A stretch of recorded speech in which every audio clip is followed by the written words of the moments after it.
बिस्मिल्लाहिर्रहमानिर्रहीम। अस्सलामु अलैकुम वरहमतुल्लाहि वबरकातुहू। उम्मीद करती हूँ कि तमाम देखने वाले खैर व आफियत से होंगे, अल्लाह ताला की रहमतों के साए में होंगे। तो मेरा उन्वान अहादीस नबी सल्लल्लाहु अलैहि वसल्लम, मौजू है नमाज का बयान, जिसका हवाला बुखारी शरीफ की किताब। तो आज की हदीस है कि उम्मुल मोमिनीन हज़रत आयशा सिद्दीक़ा बयान करती हैं कि रसूलुल्लाह सल्लल्लाहु अलैहि वसल्लम ने इरशाद फरमाया, पहले अल्लाह ताला ने फ़र्ज़ नमाज दो दो रकात रखी थी, हालत इकामत में भी और सफ़र में भी। फिर उसके बाद सफ़र की नमाज तो अपनी हालत पर बाकी रही, लेकिन फ़र्ज़ नमाज जिसे कायम करने का हुक्म दिया गया है, उस पर मज़ीद ज़्यादती कर दी गई।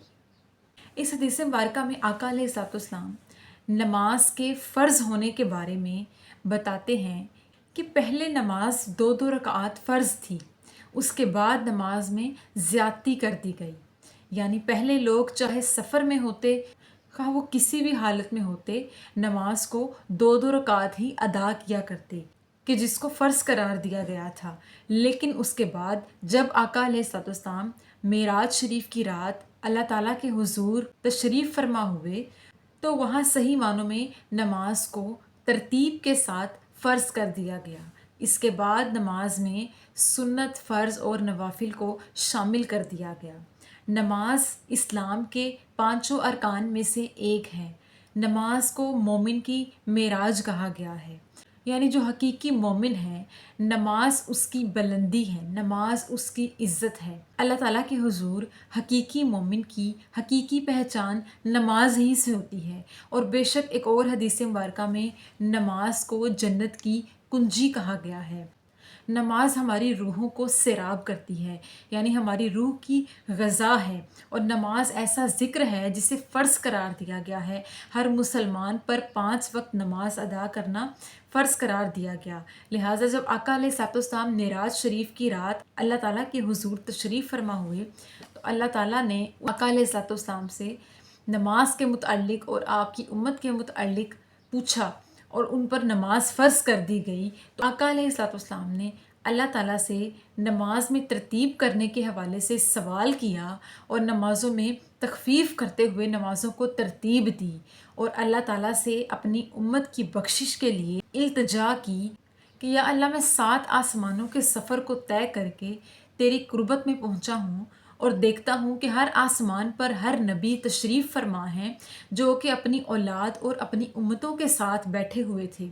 और हज़रत जिब्रील अलैहिस्सलाम ने मुझे एक एक से तारुफ़ करवाया और उनकी उम्मतों और उनकी औलादों के बारे में बताया, जो कि हर नबी के बाएं और दाएं जानिब बैठे हुए थे। जब उनसे पूछा गया कि दाहिनी जानिब वाले कौन हैं, तो उन्होंने फरमाया, तमाम पैगंबरों ने बारी बारी फरमाया कि दाहिनी जानिब वाली हमारी औलाद या उम्मत के वो लोग हैं जो कि जन्नती हैं और दुनिया में अच्छे अमाल किया करते थे। फिर इसी तरह एक एक करके हर पैगंबर से जब मुलाकात हर आसमान पर होती गई, तो आका अलैहिस्सलाम उनसे पूछते गए कि आपकी दाहिनी जानिब कौन हैं, तो वो बताते गए, हमारी दाहिनी जानिब वाले जन्नती और बाहिनी जानिब वाले दोज़खी हैं। कुछ हमारी औलाद में से हैं और कुछ हमारी उम्मत में से हैं, कि जिसके बदले में आका अलैहिस्सलाम ने अल्लाह ताला से रोकर इल्तिजा की और दुआ की, मैं तुझसे अपनी उम्मत का सवाल करता हूँ कि मेरी उम्मत को बख्श देना और मेरी उम्मत पर शाक गुज़रेगा कि वो नमाज़ों में ज़्यादती करें। तो आका अलैहिस्सलाम ने अल्लाह ताला से दुआ करके नमाज़ों में तख़फ़ीफ़ और आसानी की तरतीब मांगी। तो उस वक्त से नमाज को तरतीब के साथ फ़र्ज़ करार दिया गया। तो हर कोई मोमिन जो कि 5 वक्त नमाज अदा करता है, वो अल्लाह के हुजूर सच्चा पक्का मुसलमान है।